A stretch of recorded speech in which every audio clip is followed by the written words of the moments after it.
Flight boss, bitch. For sure. You're now listening to the Mind of an Antares Moon. I am the Royal Archangel Uriel, and I'm here to carry out God duties and motherfucking responsibilities. And check this out right here. This video is going to be about what to look out for when you're watching television shows. Now, anything that have been produced through a production studio, and it have been sanctioned, and it has to say so that, okay, it's a go, aka it's able to be put up for production and money could be put behind it. That means that for the most part the shadow government is behind it in some way, shape, or form because of the concept or the overall outlook of the virtue of what the show is going to be presenting. You know what I'm saying? So keep that in mind also. Now, here's the thing. When you're watching television shows, the key thing you need to look out for is each character name is supposed to represent a virtue or a principle, and the show is supposed to be about how these virtues and principles are interacting with each other. So, same way how we got this concept of how they wrote the Bible, is the same concept that these people have been doing time and time again. So when you think about Egyptian astrology and things of that nature, or going back to what the Egyptians used to do, that was the art. The art was believing in the visions of people who had powerful visions. And now you have individuals who took that concept and took an inch and start to take it a mile and have construct the whole world based upon that ideology. So here's the thing, right? When we get into understanding watching television shows and even movies, each individual person is supposed to represent a virtue or principle. So the names is important. If you don't think the name is important, then you're sadly mistaken. When you're watching, especially when you're watching like spiritual television shows and things of that nature, right? The names are very important. You know what I'm saying? Like, for an example, I'm gonna make an example right here. If you have ever watched the television show Buffy the Vampire Slayer, right? With Sarah Michelle Gellar. Now, here's the thing, right? All throughout this show, Josh Whedon, he's one of the individuals that's responsible for, the Marvel universe, as far as us getting into the Avengers and things of that nature and how these characters interact with each other. So, you know what I'm saying? He already got the mind for this. But this is a Masonic mind frame in general, right? But let's keep this in mind. Now, within Buffy the Vampire Slayer, right, you have the character Willow and you have the character Tara, right? So keep that in mind. Now, before we even get into the actual name, right? The name is the principle. The virtue is what was these characters. Now, Willow was striving to become a witch, you know what I'm saying? Because she was a Buffy the Vampire supporter or helper, or one of Buffy the Vampire's best friends. So, you know what I'm saying? After a while, her being into the things that Buffy was into, she started to develop witchcraft. So she started to turn into a witch, right? But her name is Willow.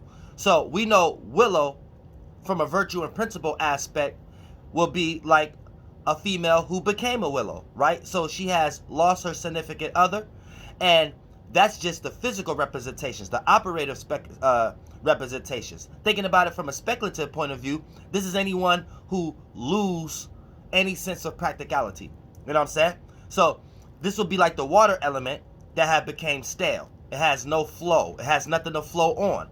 No concrete, anything firm to flow on. So it's chaotic waters. So that's how a willow can play out. And then when you look at the characteristics of what they have made a witch appear to be, this is a person who lack sympathy for the physical world and utilize all the things in the physical world for forms of practices and rituals and spells and occult and Wicca-like type things of that nature and divination. So this is a person who doesn't care, who know how to withdraw their emotion, but know how to entice other people's waters, other people's emotions. So in a nutshell, that's the term Willow, and based upon her character within this universe, Buffy the Vampire Slayer, she was acting out these traits, you see what I'm saying, of being a witch. Now, she meets someone in high school, which she ended up having her first kiss, and realizing she was an actual lesbian, Tara, right? Now, Tara is an individual who started to get into mysticism and things of that nature, but in a more practical way, right? In a way of learning. So when you got a person that's learning how to do something, this is a person who's calculating, concentrating on something, trying to get it right, and that's dealing with the earth energy. So that's practicalizing. So when you think about Tara, right?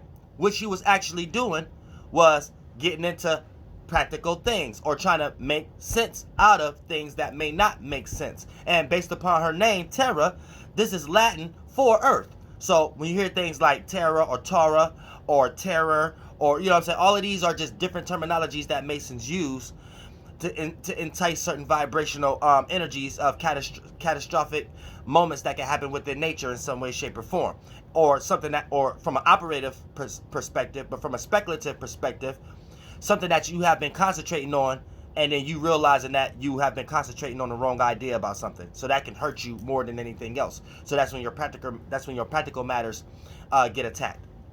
So for the most part, when these individuals meet up with each other, right, and they start to interact with each other and start to realize that both of them are lesbians or whatever like that. Now, the story of these two people that you're seeing, that's not what you're actually seeing. Oh, this is a story about lesbian. No, that's not what you're actually seeing. What you're actually seeing is Willow and Terra coming together, water and earth coming together.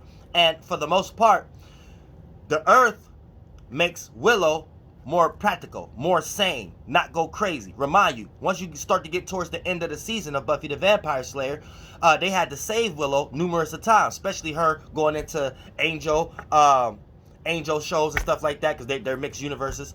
So she going over there and being a villain and things of that nature and becoming very dark. And the individual, what made her dark is the loss of, or her interactions with Terra, aka practicality. What makes sense? What kept water grounded? You know what I'm saying? What kept Willow grounded? What kept witchery grounded? Aka giving a person who's from a operative's perspective, giving a person who's into Wicca or witchcraft more sense for humanity or Earth in some way, shape, or form, and so they don't go too far with these catastrophic practices, or should have did that. But yeah, so that could be from a speculative point of view or from an operative point of view. This could be Terra as a representation of Earth or practicality, and Willow as a representation of a person emotions. And once the emotions lost the practicality, things could go chaotic. So from a speculative point of view, that's be the story from that perspective also. When a water don't have a cup to flow in some way, shape, or form, then it has no shape, it has no form, and then that plays off into chaos energy. And then Willow becoming a villain and start wearing all black, and they had to stop her and things of that nature, was a representation of a loss of practicality or a loss of that cup, and things going into chaos energy in some way, shape, or form. So you're basically looking at virtues and principles and things of that nature, where the overall general aspect is we know that we attract our own demons and we attract our own angels, no pun intended. And then for the most part, how we deal with these things, that's how the story is built. Now, you could take this with anything, based upon if you're talking about with Avatar, Star Wars, The Matrix, you know what I'm saying?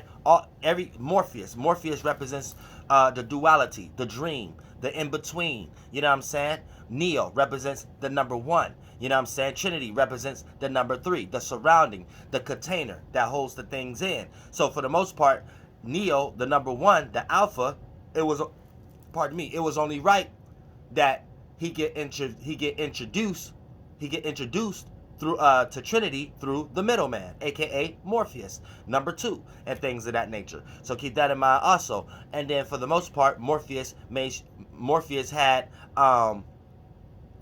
Neo go through the mirror, or go through the dream world, or go through the reflection, or to actually see the Matrix, where it's not the Rotrix anymore, it's behind the scenes. And who took him through that was Morpheus. So Morpheus morphed Neo into the behind the scenes world, or whatever the fuck you want to call it. I forgot what they called it, and in the movie. But so keep that in mind also. And then Trinity was what helped complete Neo and things of that nature. So that's three makes things whole. So and then you had Cypher. You know what I'm saying? He was the first person to be separate, develop that that separation energy, or that Satan energy in some way, shape, or form. And it goes down the line. But for the most part, I don't want to make this video too long.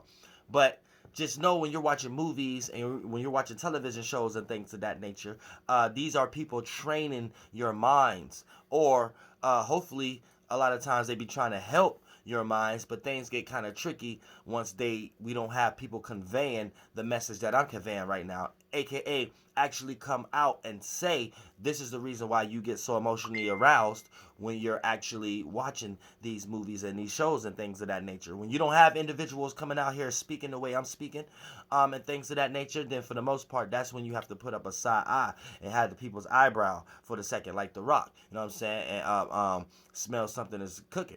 You know what I'm saying? Because something is cooking that they didn't even tell you what was on the menu. So that's when things start to get spooky a little bit. But for the most part, if people do have you in their best interest, you know what I'm saying?